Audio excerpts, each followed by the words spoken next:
Today we're going to talk about the first of our major social institutions. And a social institution is simply a structure of relationship, obligation, role, and function. What this means is that it's kind of this entity that has been developed by people to meet their perceived needs. And some of the social institutions are political systems, economic systems, religion, education, the aesthetics, and there we're talking about the arts, and family. So these are just some of the examples. And today what we're going to talk about is economics. So economy is a system of production, distribution, and consumption. So here we have some graphics to illustrate this. The first one, the actual construction of planes, so that's our production. The next one, we have production of energy occurring and then distributing it out to houses. And then consumption is what people themselves or individuals or groups consume. The mode of production, there are two basic kinds. There's the capitalist and there's the non-industrial. And the capitalist is the money to buy labor. Non-industrial is generally labor or production through some kind of social obligation, and generally that's a kin-based obligation. So here we have a Navajo woman who is hand weaving textiles, and that's an example of the non-industrial type of production. Now the means of production, here we're talking primarily about labor, technology, and land, and who owns the land. So labor, is it human versus machine? With the technology, is it handmade tools or is it machine made? And anthropology sometimes refer to that as simple versus complex, and that is not a qualitative term. So we're not trying to say that handmade tools are worse and machine-made tools better. It's just a way to describe them. One being you simply make them by hand, and one you have machines that make them. But I want to talk a little bit more about land and the ownership itself. Who owns it? Is it collectively owned? Is it individually owned? Or does the government ownership? And this changes with the type of subsistence strategy. And we're going to talk about those more in our next lecture. So with foragers, there's no private ownership. People need to be able to use all and any of the resources that are available within that particular area. Resource availability isn't predictable, so they actually have to have a pretty large land area to be able to exploit things as they come into season. And if one area seems to be having drought, maybe another microclimate is doing okay. The exception to this happens to be river-based foragers, who generally have a more communal idea about land and or individual ownership. And some people think this is because fish is a more predictable resource. I'm not totally convinced of that argument yet, but that is the primary one. Horticulturalists have communal ownership of land, and plots are allocated to families. And this is because as soil fertility decreases, it's necessary to let land lie fallow, which means it's unworked. And you have to be able to move your field to a new area, so that needs a lot of land. Pastoralists are kind of a combination of both a foraging strategy there and the horticultural one, in that they need a large land area to be able to move their herds. So everybody has free access to pasture land, and the land is communally held. But the animals themselves are private property, so we are starting to see that concept of private property emerge. As with most groups, there is some variability. The Baluch, who live in Iran, Pakistan, and Afghanistan, claim territory and actually defend it. So it is important to keep in mind that there's always going to be some group that is the exception to the generalities that we're talking about. Intensive agriculture, private property rules. Individual ownership of land and all of its resources is a given. Most of the people who practice intensive agriculture, and this primarily was some of the reasons that there were so many problems between European colonialists and indigenous peoples, is because of this concept of communally holding land or not owning it at all, and private ownership.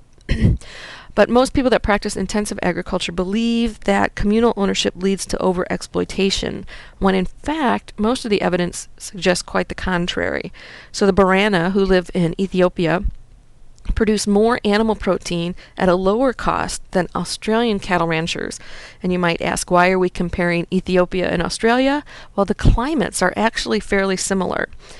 Groups with communal land usually monitor their resources more carefully, and they move before they're overexploited.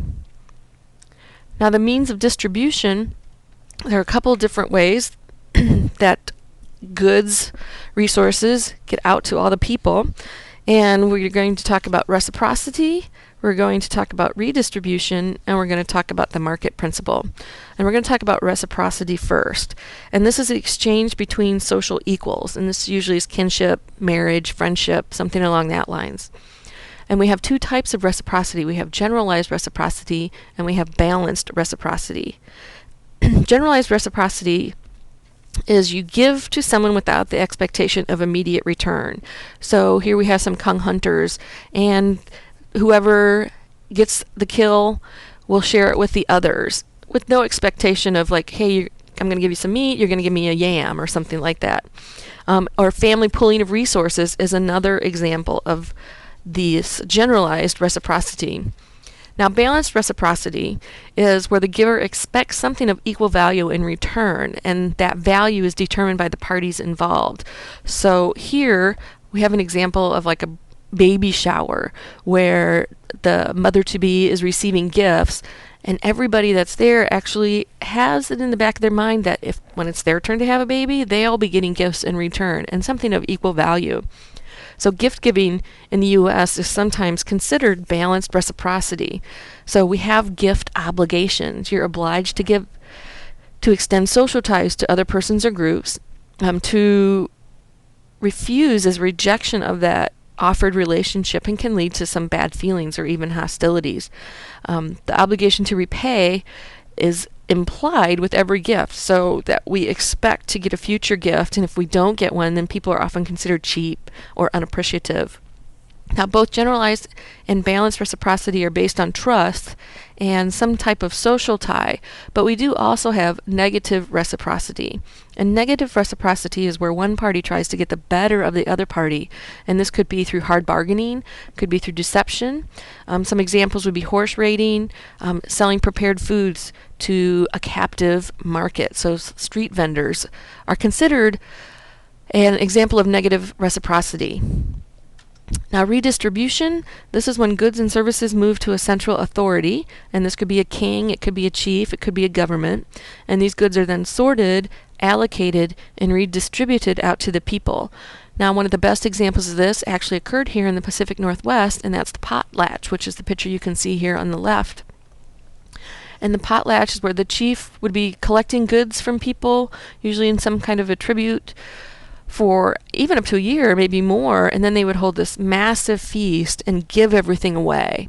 And the more they could give away, the higher status they had in the community. So their wealth was actually in giving things away. Now, the market principle, of course, most of us are familiar with because that's what we live in on a day-to-day basis, and this is where items are bought and sold either directly, could be through barter, or indirectly, which is through money and pricing. And the goal here is to maximize profit. Value is determined by supply and demand, and we're free to spend as much or as little as we choose.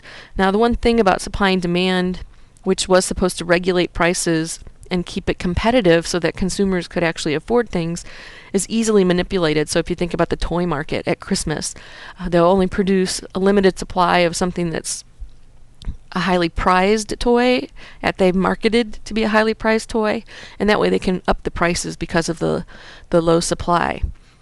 But supermarkets and open air markets are both examples of the market principle, but on different scales.